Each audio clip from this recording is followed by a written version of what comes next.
আজ শুক্রবার 20শে অগ্রহায়ণ 2024 সালের 6ই ডিসেম্বর, মীন রাশি, মীন লগ্ন, পাইসিস সাইনের জাতক জাতিকাদের আজকের দিনটি কিন্তু এক প্রকার বেশ কাটতে চলেছে।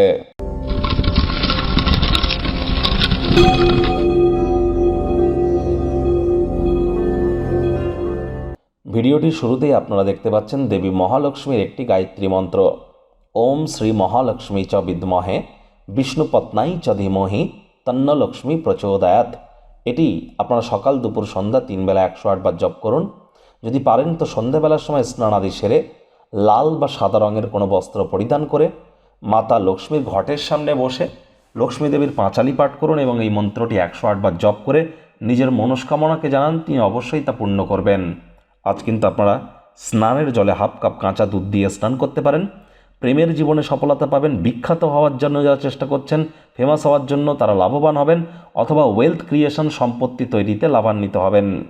ভাগ্য মিটার আজ আপনাদের বলছে 8 আউট অফ 10, ভাগ্য আপনাদের অনুকূলেই থাকবে। তবে স্বাস্থ্য এবং পরিবার এই দুই ব্যাপারেই আপনাদেরকে একটু সাবধানতা অবলম্বন করেই চলতে হবে। শুভ সংখ্যা থাকছে 7, শুভ রং থাকবে ক্রিম অর হোয়াইট। কায়িক পরিশ্রমের কারণে শরীরে ক্লান্তি আপনারা অনুভব করতেই পারেন। ওজন বুঝে ভোজন গ্রহণ করুন। রাস্তাঘাটে সাবধানে গাড়ি ঘোড়া চালান। কোনো প্রকার নেতিবাচক অনুভূতির আশ্রয় ভুলেও যেন গ্রহণ করবেন না, হতাশা গ্রাস করতেই পারে। অর্থ সংক্রান্ত কোনো বিষয়ে কোর্ট বা আদালতে কোনো মামলা যদি থেকে থাকে, আদালত আপনাদের পক্ষেই সিদ্ধান্ত নেবে, যা আপনাদেরকে আর্থিকভাবে উপকৃত করতে পারে। নতুন উদ্যোগ পরিকল্পনার পাশাপাশি নতুন নির্মাণ কার্যের শুরুয়াত আজ করা যেতেই পারে।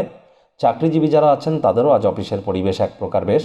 বস কলিগদের সাথে ভাব ভালোবাসা বাড়বে, কর্মে গতি অনুভব করবেন। নিজের মেধা দক্ষতা ট্যালেন্টের দৌলতে প্রশংসার পাত্রপাত্রীও আপনারা হতেই পারেন। রাজনীতিবিদ যারা আছেন জনসংযোগ বৃদ্ধি করুন, সমাজে পপুলারিটিও বাড়বে। শিক্ষার্থী বিদ্যার্থীরা যে কোনো প্রকার পরীক্ষা প্রতিযোগিতায় সফলতা অর্জন করবেন। উচ্চশিক্ষার জন্য যারা বিদেশ যাত্রার কথা ভাবছিলেন, ভাগ্যদেবীও আজ আপনাদের পক্ষেই আছেন। সন্তান সন্ততি থেকে থাকলে তারাও তাদের কৃতিত্বের দ্বারা আপনাদেরকে গর্বিত করবে। হাউসওয়াইফদের জন্য দিনটি এক প্রকার বেশ। প্রেমিক প্রেমিকা, স্বামী স্ত্রী উভয়ের ক্ষেত্রেই বলবো, ফুল ফুটুক আর না ফুটুক, আজ আপনাদের প্রেমের বাগানে বসন্ত। দিনটিকে যতটা সম্ভব রোম্যান্টিক করে তোলা যায় সেই প্রচেষ্টাই আপনাদের করা উচিত। অবিবাহিতদের বিবাহের যোগ পরিলক্ষিত হচ্ছে। যারা প্রেমে পড়েননি তাদের জীবনে স্বপ্নের নারী বা পুরুষের আগমন আজ কিন্তু হতেই পারে। একটু প্রচেষ্টা আপনাদেরকেও করতে হবে। শত্রুপক্ষ বিরোধী পক্ষ আজ একটু হলেও শক্তিশালী থাকছে। পরিবার পরিজন, নিকটে স্থানীয় ব্যক্তিবর্গ, বন্ধু স্বজন কারোর উপরেই জোর করে নিজের মতামতকে জাহির যেন করবেন না।